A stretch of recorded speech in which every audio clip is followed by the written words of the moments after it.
April 15, 1945, British tanks rolled through the gates of Bergen-Belsen concentration camp, and what the soldiers found would haunt them for the rest of their lives. Mountains of corpses, skeletal figures barely clinging to life. The stench of death so thick it made battle-hardened men vomit. But there was something else that shocked these liberators, something they didn't expect to see. Standing among the SS guards, completely calm, even arrogant, were women, not prisoners, not victims. These were the female guards who had run this hell on earth. And when the British arrived, some of these women didn't run. They didn't hide. They stood there as if they'd done nothing wrong. Picture this. You're a British soldier. You've fought through France, survived D-Day, seen combat, death, destruction. Bodies everywhere. Estimates say 13,000 unburied corpses just lying there. People so starved they looked like walking skeletons. And among the SS personnel standing around, women in their 20s. Beautiful, well-fed, healthy women who'd been overseeing this nightmare. The British couldn't believe it at first. Women running concentration camps. See, back in 1945, most people still thought of women as gentle, nurturing, incapable of such cruelty. That's what made these female guards so shocking. They shattered every stereotype about gender and evil. Take Irma Grese. She was 22 years old when the British arrested her at Bergen-Belsen. Survivors called her the Beautiful Beast and the Blonde Angel of Hell. She had blonde hair, blue eyes, spent hours styling her hair and making sure her SS uniform fit perfectly. She looked like she could have been a movie star.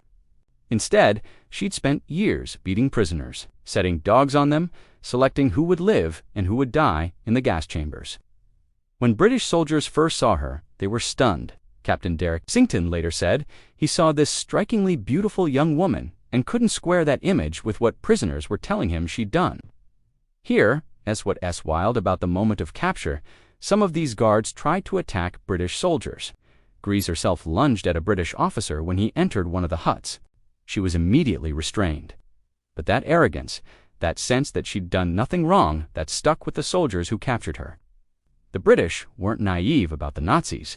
They'd been fighting this war for 6 years. They knew about the camps, at least in theory, but actually seeing these women, so young, so seemingly normal, and realizing what they'd done, that was different. It challenged everything they thought they knew about human nature. Now, here's where things get interesting, and where the truth is actually more compelling than any simplified story about tea and blankets. The British could have executed these women on the spot. They'd just witnessed crimes so horrific that summary justice would have been understandable. They could have turned these guards over to the liberated prisoners, who would have torn them apart. And nobody would have blamed them. But they didn't do either of those things. Instead, the British did something that must have been incredibly difficult given what they just witnessed. They followed the rules. These women were arrested, detained properly, and prepared for trial.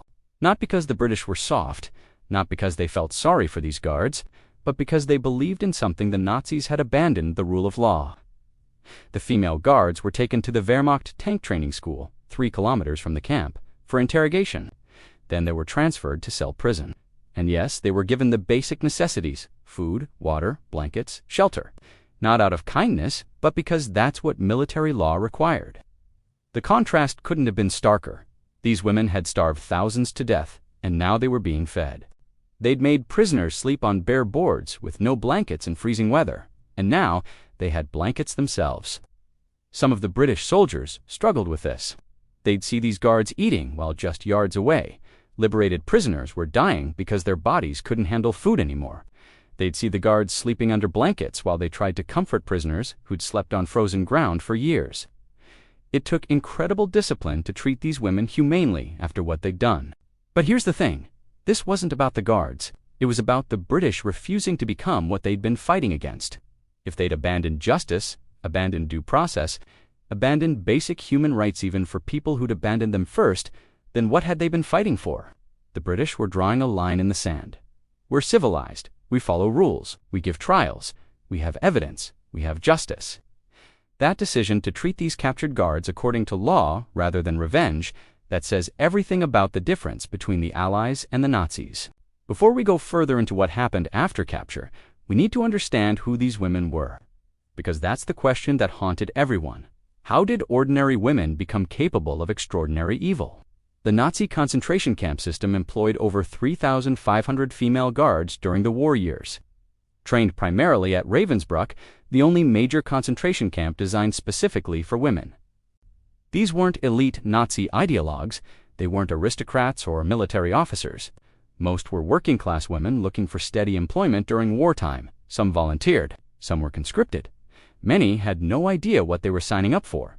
Dorothea Binz was 19 when she started working in Ravensbrück's kitchen in 1939, just a teenager looking for a job. Within a few years, she'd become one of the most brutal guards in the entire camp system. Prisoners testified that when Binz appeared at roll call, silence fell because everyone was terrified. She carried a whip and a German shepherd. She'd beat prisoners to death for looking at her the wrong way. One report claimed she hacked a prisoner to death with an axe during a work detail. How does a 19-year-old kitchen worker become that? Or look at Elisabeth Wokenrath. She started at Ravensbrück at age 26, and by the end of the war, she was one of the senior female officers at Bergen-Belsen. Prisoners remember her selecting women and children for the gas chambers like she was picking produce at a market. Casual routine, just another day at work. The SS training at Ravensbrück lasted anywhere from 1 to 6 weeks, though as the war dragged on and they needed more guards, some women got just 1 week of training. They signed documents promising confidentiality, vowing not to abuse prisoners physically or verbally, swearing loyalty to Hitler. Then they were given uniforms, put in charge of prisoners, and told to maintain order. Here's what's chilling. Former prisoners testified that new guards often started out uncomfortable with the violence. They'd look away when prisoners were beaten. They'd show small signs of empathy. But within weeks or months, many had become as brutal as the veteran guards. The camp system had a way of transforming people lore. Maybe it revealed what was already there. Some female guards genuinely believed in Nazi ideology. They saw prisoners as subhuman. They just went along. They wanted to keep their jobs, didn't want to be sent to the front, didn't want to rock the boat. Hannah Arendt would later call this the banality of evil. Ordinary people committing atrocities not out of exceptional hatred, but out of very ordinary conformity and careerism. The prisoners had names for the worst guards: the Beast of Belsen, the Hyena of Auschwitz, the Woman with the Dogs. Wanna Bormann earned that last nickname because she'd regularly unleash her German shepherd on helpless prisoners. She was barely 5 feet tall, but prisoners were terrified of her. Now, not every female guard was a sadist. Some tried to do their jobs with minimal cruelty. Some even showed small acts of kindness when they thought no one was watching, slipping extra food to a prisoner, looking the other way during minor infractions. But those women were in the minority, and they risked punishment themselves if caught being too kind. The SS specifically wanted female guards to be as harsh as male guards. Any woman who showed too much empathy could be dismissed from duty, or worse. The system demanded cruelty, rewarded brutality, and punished compassion. It created an environment where the worst traits in people flourished while the best were suppressed. What makes the female guards particularly disturbing to people, both then and now, is that they violate our expectations. We have this unconscious bias that women are naturally more nurturing, more empathetic, less capable of extreme violence. These women shattered that illusion. They proved that cruelty isn't gendered. Given the right circumstances, the right ideology, the right pressures, women are just as capable of monstrous acts as men. When survivors testified later, many said the female guards were actually worse than the male guards in some ways. Not because they were more numerous or more powerful. There were far fewer female guards than male SS members, but because their cruelty seemed more personal, more sadistic, more unpredictable. Male guards might beat you for breaking a rule. Female guards might beat you because they were bored or angry about something else entirely, or because they enjoyed it. Irma Grese reportedly carried a plated whip and used it constantly. She'd make prisoners kneel for hours, holding heavy rocks over their heads.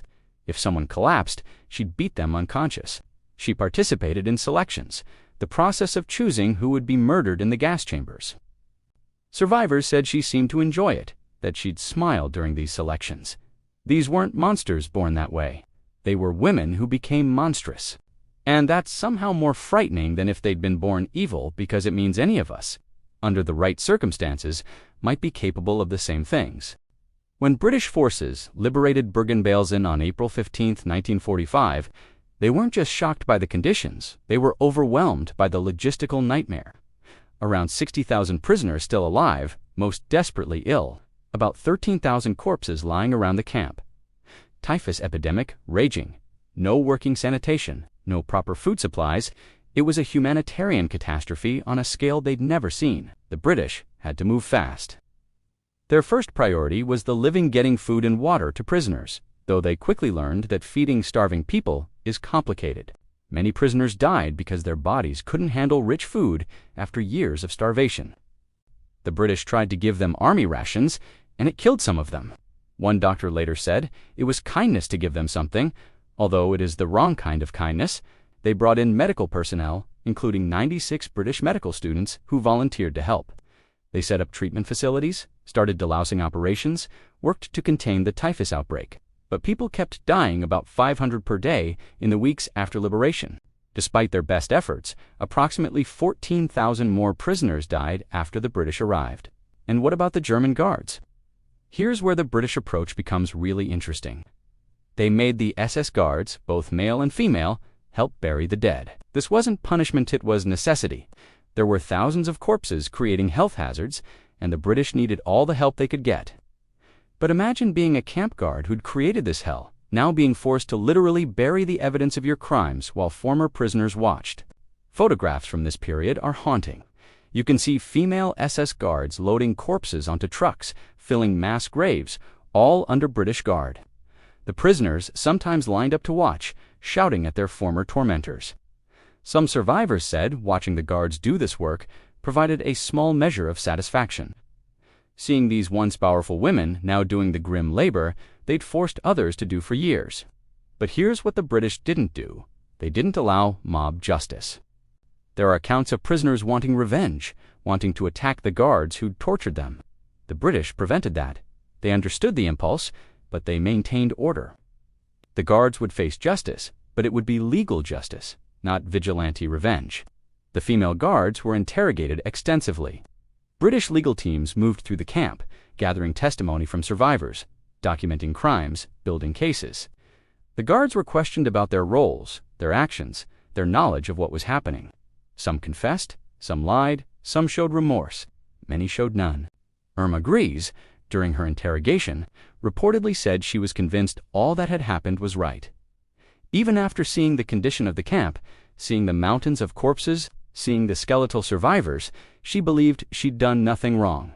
That statement would seal her fate. The guards were held at cell prison awaiting trial. And yes, they received the basics: food, water, shelter, blankets. British soldiers guarded them, processed them according to military procedure, prepared them for trial. Some soldiers struggled with this. One wrote home about the difficulty of treating these women humanely after what he'd witnessed. But orders were orders, and the British maintained their standards. Here's what's important to understand. This wasn't about being nice to Nazis. This was about maintaining the moral high ground. The British had just spent 6 years fighting a regime that abandoned all rules, all laws, all basic human decency. They'd seen what happens when a society decides some people don't deserve rights, don't deserve fair treatment, don't deserve justice. The concentration camps were the ultimate endpoint of that thinking. By treating captured guards according to law, even though it was difficult, even though those guards had treated others with such cruelty, the British were making a statement. We're different. We have rules. We follow them, even when it's hard, especially when it's hard. This wasn't mercy, it was justice, and there's a crucial difference. Mercy might have meant letting these women go, understanding they were products of their environment, giving them second chances. Justice meant holding them accountable, while respecting their basic rights as human beings awaiting trial. The contrast between how these guards treated prisoners and how they themselves were treated couldn't be starker.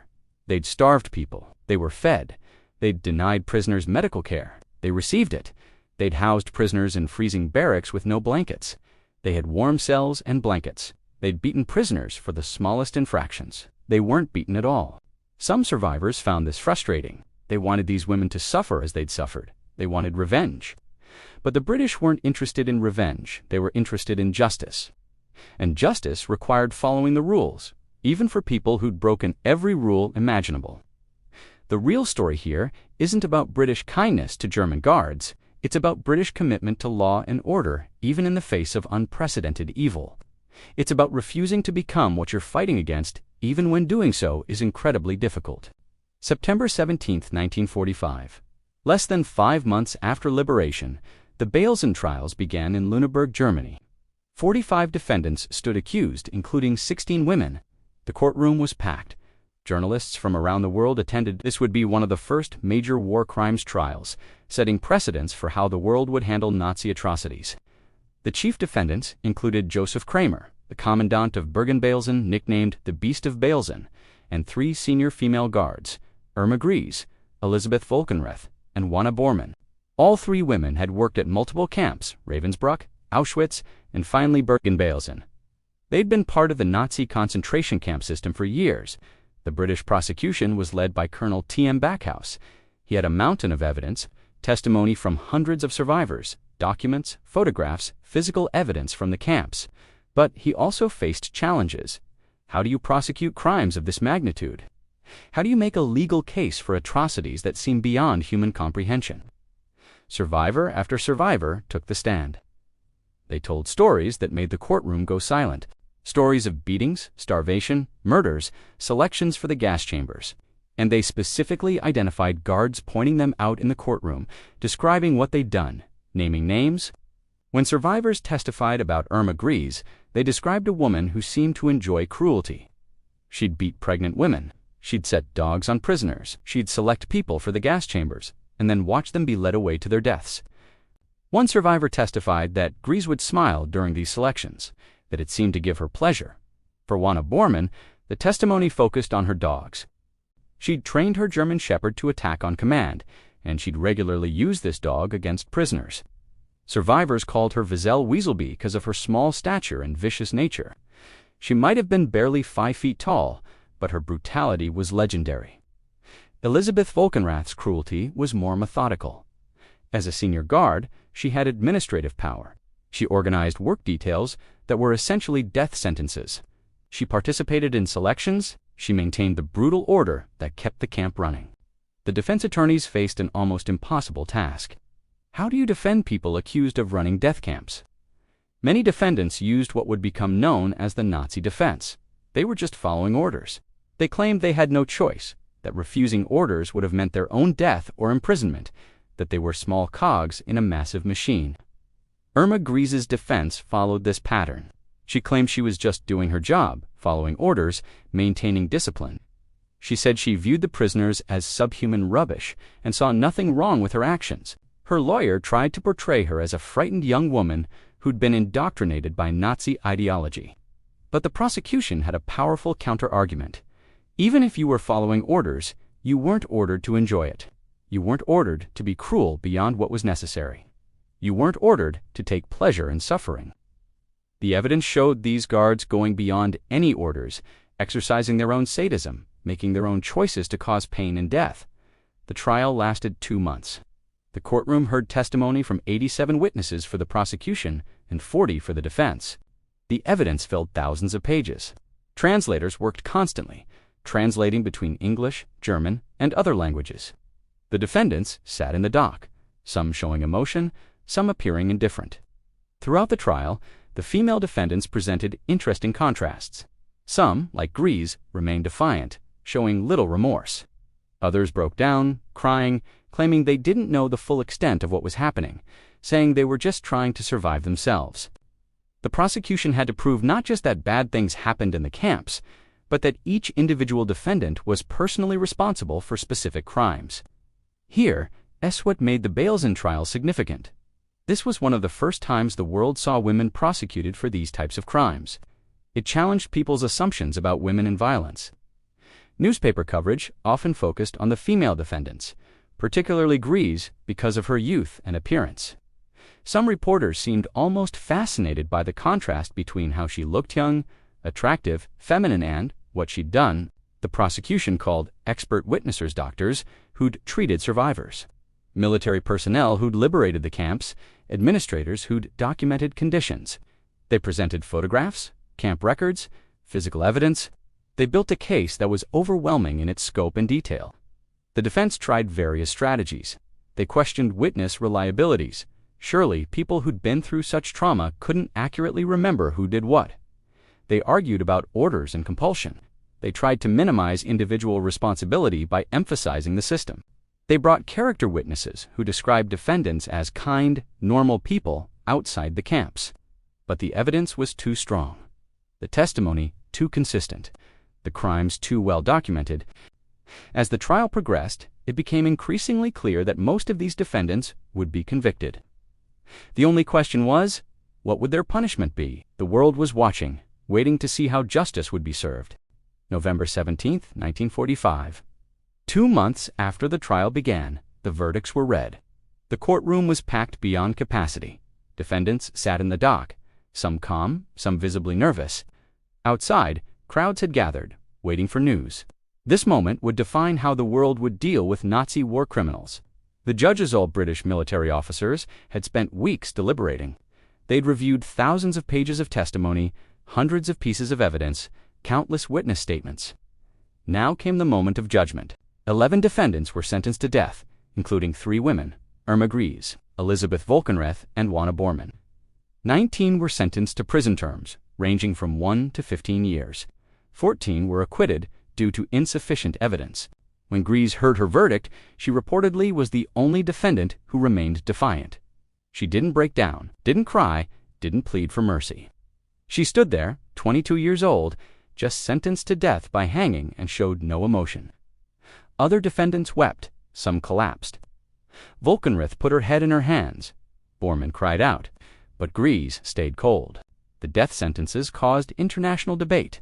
Some argued that hanging women was barbaric, regardless of their crimes. Others, including many survivors, said gender shouldn't matter. These women had committed horrific crimes and should face the same punishment as men who'd done the same things. The British military tribunal sided with the latter view.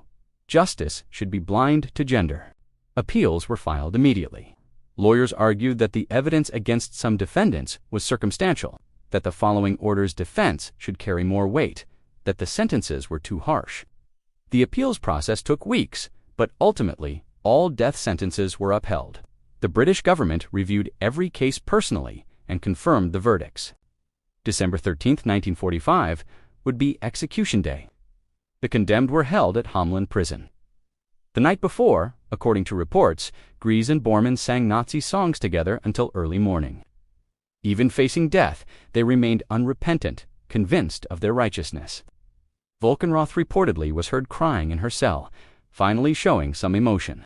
The executions were carried out by Albert Pierrepoint, Britain's official executioner, an experienced professional who'd performed hundreds of executions. He later wrote that executing women was no different from executing men in terms of procedure, though he admitted it affected him emotionally in ways he hadn't expected. Volkenrath was hanged first at 9:34 a.m. Grese followed at 10:03 a.m. Her last word, spoken in German, was schnell quick. Bormann was executed at 10:38 a.m. All 3 were 22 to 25 years old. Their bodies were buried in the prison cemetery, their graves deliberately left unmarked to prevent them from becoming Nazi martyrs. The execution of these 3 women made headlines worldwide. Some newspapers printed extensive coverage describing every detail. Others questioned whether hanging women, even guilty women, was civilized. The debate revealed deep cultural tensions about gender, justice, and punishment that persist to this day. But here's what often gets lost in discussions about the trials and executions. This wasn't about revenge. The British didn't execute these women out of hatred or anger. They executed them because a court, following proper legal procedures, found them guilty of specific crimes and sentenced them according to law. That distinction matters. Compare this to what happened in some liberated camps where prisoners did get access to guards before military authorities could intervene. In some cases, guards were literally torn apart by survivors seeking revenge. The British prevented that at Bergen-Belsen. They ensured that even the worst criminals faced organized justice rather than mob violence. The other defendants received their punishments too. Joseph Kramer was hanged along with 7 other men. Those sentenced to prison terms were sent to serve their time, though many would be released early as Cold War politics shifted priorities and attention away from Nazi crimes toward new threats. For survivors, the verdicts brought mixed emotions. Some felt satisfied that justice had been served, that these women who'd caused so much suffering were finally being held accountable. Others felt the sentences weren't enough, that no punishment could match the crimes committed. Still others reported feeling empty justice couldn't bring back the dead, couldn't undo years of trauma, couldn't restore what had been lost. The Belsen trials set important precedents. They established that following orders isn't an absolute defense, that individual responsibility matters even in systems of mass violence, that gender doesn't exempt anyone from accountability for war crimes. These principles would be reinforced in later trials, including Nuremberg, and would become foundations of international law. What makes the story of these female guards and their trials significant isn't really about blankets or tea or kind treatment by guards. It's about something deeper, the difference between justice and revenge, between law and mob rule, between civilization and barbarism. The British could have abandoned their principles when faced with the horrors of Bergen-Belsen. They could have executed guards on the spot, turned them over to vengeful survivors, or subjected them to the same cruel treatment they'd inflicted on others. They didn't. They held trials. They followed procedures. They documented crimes. They gave defendants, lawyers, and chances to present evidence. They maintained standards even when it was difficult. To really understand what happened with these captured female guards, we need to zoom out and look at the bigger picture of how different nations handled German prisoners of war and captured camp personnel at the end of World War II. The British approach was actually one of the most humane. When examining German POW treatment across all Allied nations, you see a spectrum. At one end, the Soviets, who had every reason to be vengeful, given what Germany had done to the Soviet Union, Soviet POW camps had incredibly high death rates exposure, starvation, forced labor in brutal conditions. Of the approximately 3 million German POUs captured by the Soviets, around 1 million died in captivity. Compare that to German POUs held by the British, where the death rate was around 1%. The Americans fell somewhere in the middle. Right after the war ended, U.S. POW camps in Germany faced overcrowding, food shortages, and poor conditions. Thousands of German POs died in U.S. custody in those chaotic first months, though nowhere near the rates seen in Soviet camps. The Americans eventually improved conditions and began releasing prisoners relatively quickly. The British, meanwhile, took a different approach. Yes, conditions in the immediate aftermath of liberation were chaotic. There wasn't enough food, supplies, or infrastructure to handle hundreds of thousands of prisoners. But the British made systematic efforts to improve conditions, follow Geneva Convention standards, and treat prisoners humanely. Here's what's interesting about British POW camps in the UK itself. Over 400,000 German prisoners were held in Britain during the war, reaching peak numbers in 1946. The British put these prisoners to work, primarily on farms where labor was desperately needed. But they paid them a small wage, housed them in reasonable conditions, and generally followed international law regarding POW treatment. Many German POWs in Britain later reported being treated well. Some even remained in the UK voluntarily after the war ended. About 25,000 chose to stay. They married British women, integrated into communities, built lives. That's remarkable when you think about it. These were enemy soldiers who liked their treatment as prisoners so much that thousands decided to stay in the country that had captured them. The female concentration camp guards weren't POS in the traditional sense, they were war criminals. But the British applied similar standards of decent treatment while holding them for trial. This reflected a deeper British philosophy about justice and civilization. Now, contrast this with how the Nazis treated prisoners. Soviet POUs had a death rate of over 50% in German captivity. About 3 million out of 5.7 million captured died from starvation, exposure, disease, or outright murder. Western Allied PODs fared better, but still faced harsh conditions. And concentration camp prisoners, the whole point of many camps was death, either through immediate extermination or through slow destruction. The Nazis specifically created a hierarchy of human value. Jews, Roma, Soviet citizens, and other undesirables had essentially no rights. They could be killed at whim. Western prisoners had slightly more protection under international law, though even that was often ignored. The whole system was built on the principle that some people weren't really human and therefore didn't deserve human treatment. The Allied approach, particularly the British approach, was fundamentally different. It was based on the principle that everyone, even your enemies, even war criminals, retains basic human status. You can hate what someone did while still treating them according to law and basic standards of decency. This wasn't weakness, it was strength. It was saying, we're better than them because we maintain our principles even when it's hard. This philosophy extended beyond just Poe's, the entire Allied approach to post-war justice, the Nuremberg trials. The various other war crimes trials was based on legal procedure, documentation, evidence, and due process. The Allies could have simply executed all captured Nazi leaders and camp personnel. Some people argued they should, but instead, they held trials, presented evidence, allowed defendants to speak, and rendered verdicts based on law. Why does this matter? Because it set precedents that still influence international law today. The principles established in these trials that following orders isn't an absolute defense, that crimes against humanity are crimes regardless of national laws, that individuals can be held accountable for systematic atrocities. These became foundations of modern international criminal law. The treatment of captured female guards specifically also challenged social assumptions. In 1945, many people still couldn't believe women were capable of such cruelty. The trials forced society to confront uncomfortable truths about gender and violence. Women aren't automatically more peaceful or more humane than men. Given the right circumstances, ideology, authority, pressure, environment, women are capable of the same atrocities as men. But the flip side is also true. The British guards, soldiers, and officials who handled these captured women professionally, despite what they'd witnessed, also challenged gender assumptions. These men could have taken revenge, but they didn't. They followed orders to treat prisoners humanely, even when it was emotionally difficult. That showed tremendous discipline and moral strength. The story of these captured guards isn't really about blankets and tea. It's about the difference between revenge and justice, between chaos and law, between barbarism and civilization. We need to hear from the people who actually lived through the camps and witnessed these guards' crimes, because their perspective on how the guards were treated after capture is complicated and important. Many survivors had mixed feelings about the trials. On one hand, they wanted justice. They wanted the world to know what had happened. They wanted these guards held accountable.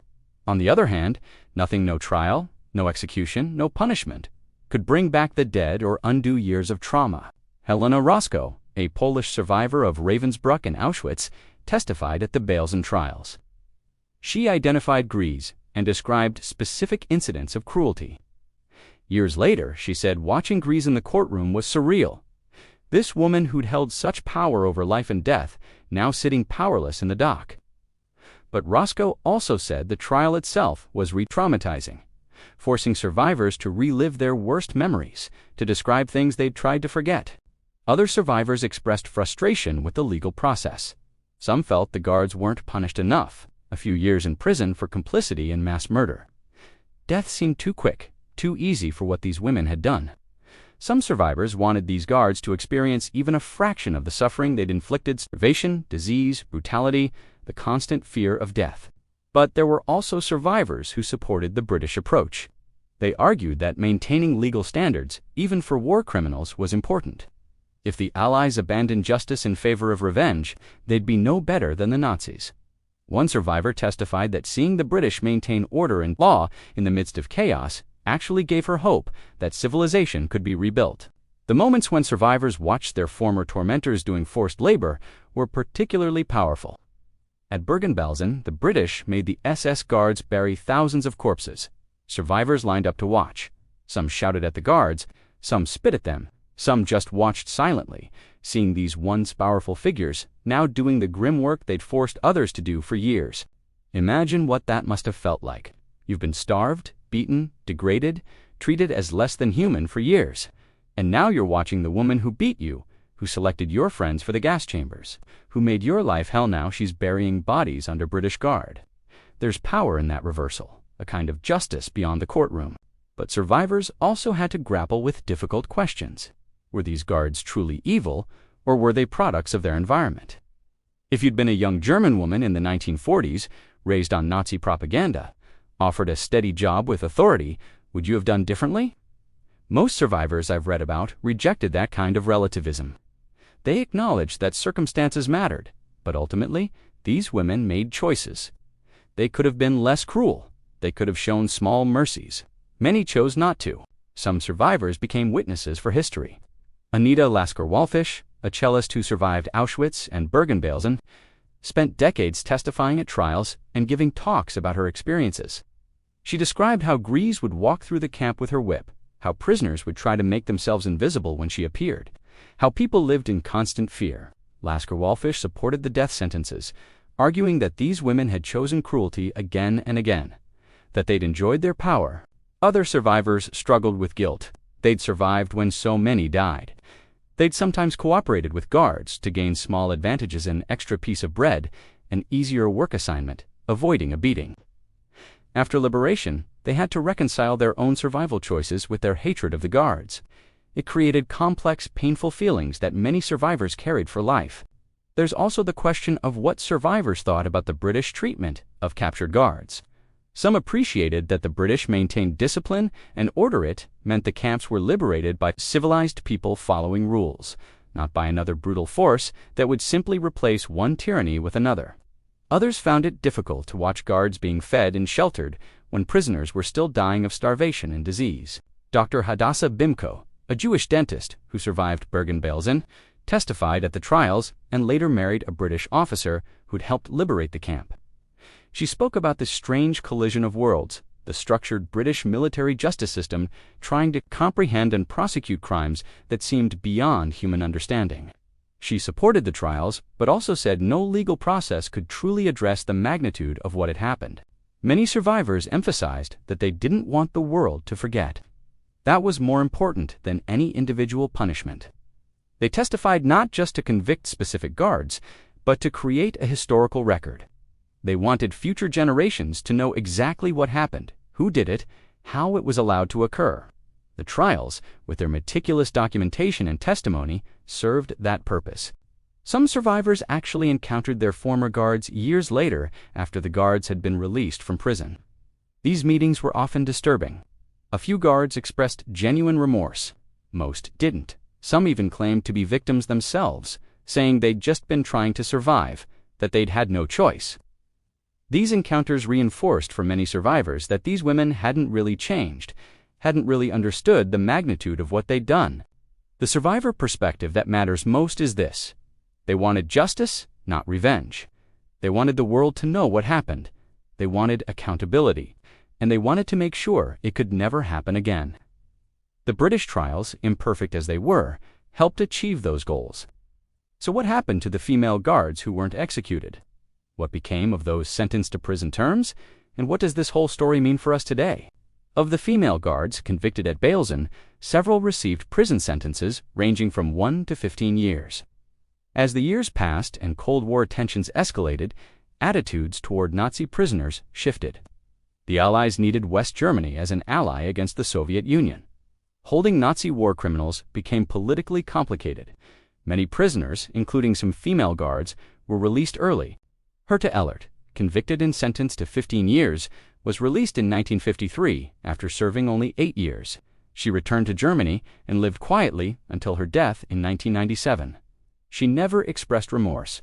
Hild Lesiowitz, convicted and sentenced to 1 year she'd served that time, awaiting trial, was released and disappeared into anonymity. Many of the women who'd served as guards simply faded into post-war German society, changed their names, married, had children, and never spoke about their past. This raises disturbing questions. How many former concentration camp guards lived ordinary lives after the war? How many raised families had careers, became grandmothers, and never told anyone what they'd done? How many of their children and grandchildren have no idea about their family history? The reintegration of former Nazis into German society was a massive undertaking that Germany continues to grapple with. Some guards were haunted by their past, lived with guilt and nightmares. Others apparently felt no remorse at all. A few were tracked down decades later and faced new trials. Germany eliminated the statute of limitations for murder, meaning Nazi war criminals could be prosecuted no matter how much time had passed. The 3 women executed, Grese, Volkanrath, and Bormann, became infamous in history. Books have been written about them. Documentaries feature their stories. They represent the dark reality that women are capable of extraordinary evil. that gender doesn't determine morality, that anyone can become a perpetrator under the right circumstances. But here's what often gets overlooked in these discussions. The story of how these women were treated after capture tells us as much about the British as it does about the guards themselves. The British were exhausted. They'd been fighting for 6 years. They'd just witnessed unimaginable horrors. They could have abandoned their principles, given in to rage and revenge. They didn't. That choice to maintain legal standards even in the face of extraordinary evil. That's the real lesson here.